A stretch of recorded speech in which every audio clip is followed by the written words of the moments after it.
Salvei minha mãe da exploração da minha irmã, mas fui tratado como verdadeiro vilão. Passei por uma situação que mudou radicalmente a dinâmica da nossa família.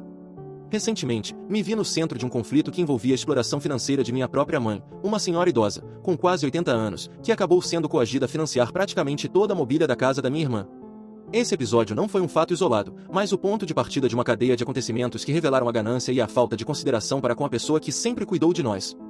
Tudo começou quando minha irmã, com sua persuasão e artifícios emocionais, conseguiu convencer minha mãe a investir seus recursos na compra de móveis, roupas, cartões e mimos para sustentar um estilo de vida que, na prática, não beneficiava a própria idosa. Sem perceber a verdadeira extensão do dano, minha mãe, que sempre foi uma pessoa generosa, acabou comprometendo suas finanças.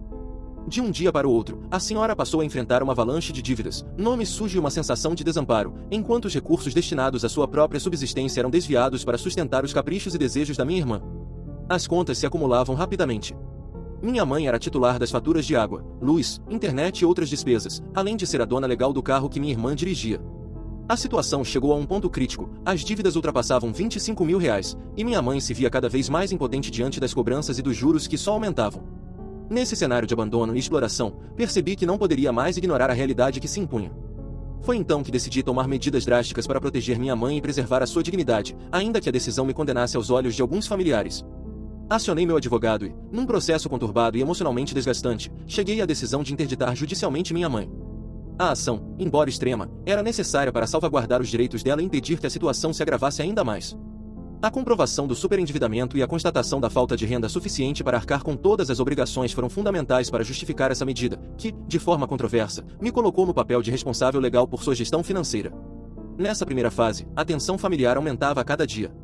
Enquanto eu lutava na justiça para proteger os interesses da minha mãe, descobri que, além das dívidas já conhecidas, havia diversos contratos com prestadores de serviços que estavam comprometidos por débitos pendentes.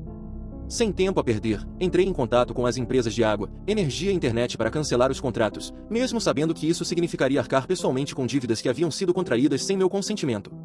Cada ligação, cada negociação, me fazia sentir que estava, de alguma forma, remediando um erro que jamais deveria ter ocorrido. Durante esse período, as angústias se misturavam a sentimentos de revolta e impotência. Eu não tinha dúvidas de que a situação fora meticulosamente planejada por aqueles que se beneficiavam com o dinheiro da minha mãe. E, embora tentasse manter a calma, as feridas emocionais se aprofundavam a cada revelação. A própria ideia de que alguém pudesse explorar tão descaradamente uma pessoa tão vulnerável me enchia de indignação e tristeza. Ao mesmo tempo, a percepção de que havia mais do que simples má-fé por parte de alguns membros da família se intensificava. O fato de a minha irmã ter se aproveitado da situação, usando artifícios e falsas justificativas para desviar os recursos da minha mãe, tornou o cenário ainda mais doloroso. Era impossível não perceber que, por trás de atitudes aparentemente inofensivas, havia um claro desejo de obter vantagens pessoais às custas da pessoa que um dia cuidou de todos nós. Nessa fase inicial, o ambiente familiar se tornou quase insuportável. A tensão estava presente em cada conversa, em cada encontro, e a sensação de traição se misturava ao medo de ver minha mãe afundar em dívidas que ela jamais conseguiria saldar. Enquanto lutava pela justiça, a narrativa de nossa família se transformava num drama que ultrapassava os limites do que eu imaginava ser possível. Conforme os dias passavam, a situação se complicava ainda mais. A saúde mental e física da minha mãe começou a se deteriorar, e a própria ideia de que ela pudesse estar segura e amparada se esvaía lentamente. Apesar de todos os esforços, a sensação de culpa e a responsabilidade que agora recaíam sobre mim aumentavam a cada nova cobrança, a cada nova ligação de um credor desesperado. Eu me via, a cada dia, mais imerso numa luta que envolvia não apenas questões legais, mas uma verdadeira batalha contra a própria essência da exploração familiar. A história, nesse primeiro ato, é marcada pela descoberta de uma traição sutil, mas devastadora, que fez com que eu tomasse medidas drásticas para tentar reverter um cenário que já parecia irreversível. A interdição judicial foi apenas o começo de uma jornada que, mesmo repleta de obstáculos e decisões impopulares, tinha como único objetivo resgatar a dignidade e a segurança de uma pessoa que sempre foi a base de nossa família. Após conseguir a interdição judicial da minha mãe, eu sabia que estava apenas no início de uma longa batalha. A decisão foi um golpe duro para todos os envolvidos, mas era a única forma de impedir que minha irmã continuasse explorando os recursos da nossa mãe. No entanto, como era de se esperar, essa atitude teve consequências imediatas. Minha irmã, ao perceber que seus privilégios estavam sendo cortados, se revoltou. O ódio que ela começou a sentir por mim era palpável. Para ela, eu não estava protegendo nossa mãe, mas sim tentando controlar sua vida e afastá-la da família. Nunca a vi tão furiosa. Nem mesmo quando seu maravilhoso marido a traiu com travestis há 2 anos, ou quando perdeu R$5 mil no jogo do Tigrinho no fim do ano passado, ela demonstrou tanto rancor. Era como se eu tivesse cometido um crime imperdoável. A cada nova decisão que eu tomava para proteger minha mãe, mais ataques surgiam. Ao cancelar as contas de água, luz e internet, todas registradas no nome da minha mãe, mas usadas inteiramente pela minha irmã, ela fez um escândalo. Mas o pior ainda estava por vir. O carro que minha irmã dirigia era, no papel, da minha mãe. Não hesitei, entrei com um pedido de busca e apreensão. Se minha irmã achava que poderia continuar vivendo às custas da minha mãe sem nenhuma consequência, estava muito enganada. A justiça concedeu a apreensão, e em poucos dias o carro estava de volta. Agora, estacionado na minha garagem, ele não era mais um luxo à disposição dela. Decidi vendê-lo. O dinheiro arrecadado serviria para pagar parte das dívidas e, principalmente, recuperar um fundo de poupança para que minha mãe pudesse sobreviver dignamente sem depender de ninguém. Enquanto eu me ocupava em limpar o caos financeiro que minha irmã deixou, outras revelações começaram a surgir. Minha mãe, ainda que de forma ingênua, colaborou para que a situação chegasse a esse ponto.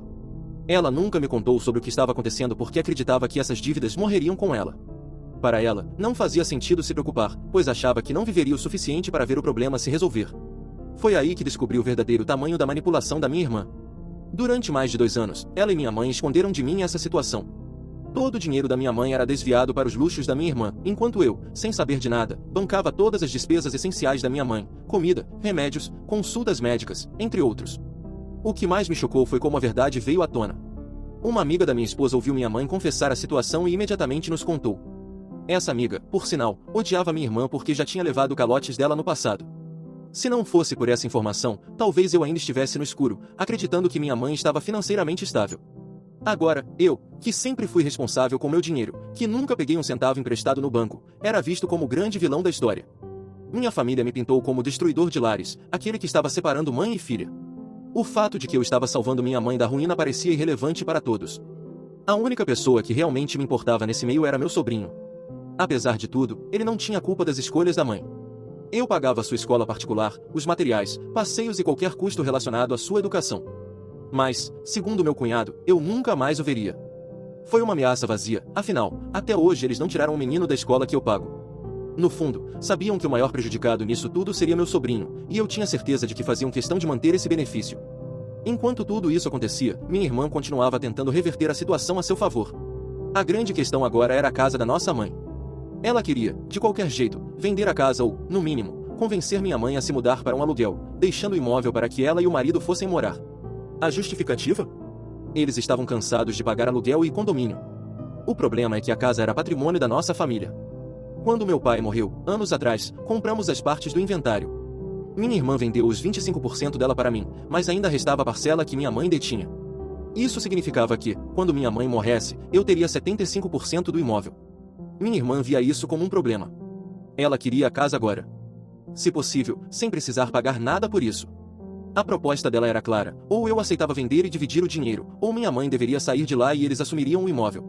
Obviamente, minha resposta foi um sonoro não.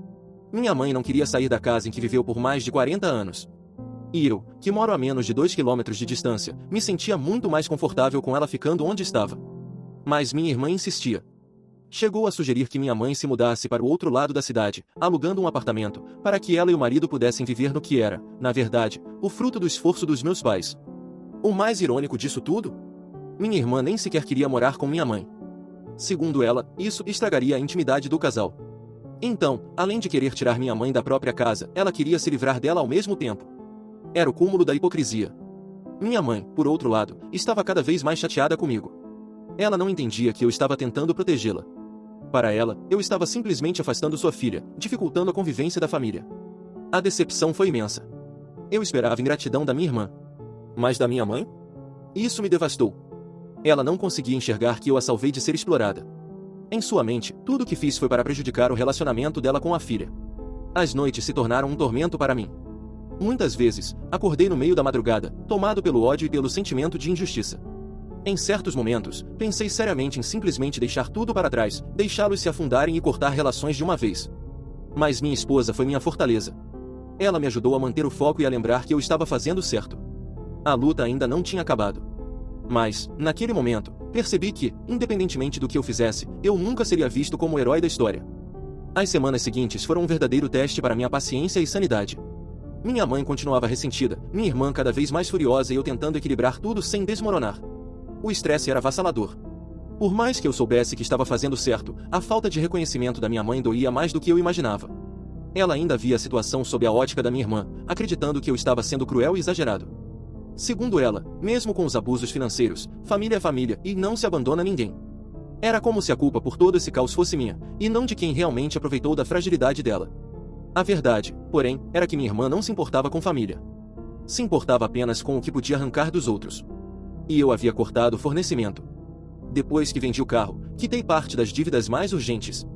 Usei o restante do dinheiro para começar um fundo de reserva para minha mãe, garantindo que ela teria segurança financeira dali para frente.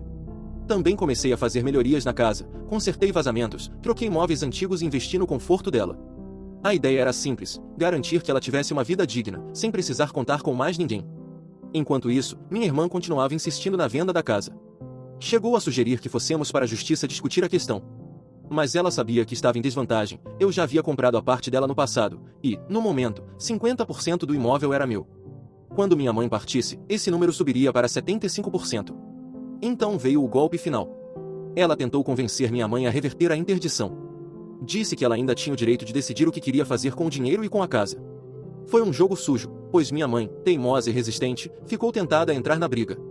Mas, para minha surpresa, ela recuou. Acho que, no fundo, percebeu que eu não estava contra ela, mas sim protegendo-a. Ela sabia que, sem minha intervenção, teria sido explorada até o último centavo. Minha irmã, por outro lado, desistiu da casa, pelo menos por enquanto. Ainda mora de aluguel, ainda deve dinheiro para meio mundo e, ironicamente, ainda não tirou o filho da escola que eu pago. Pelo visto, sou um monstro apenas quando convém. Mas, apesar de toda essa confusão, o que mais pesou para mim foi o desgaste emocional. Fiquei esgotado. Não era apenas a batalha financeira, mas o fato de ser tratado como vilão por minha própria mãe.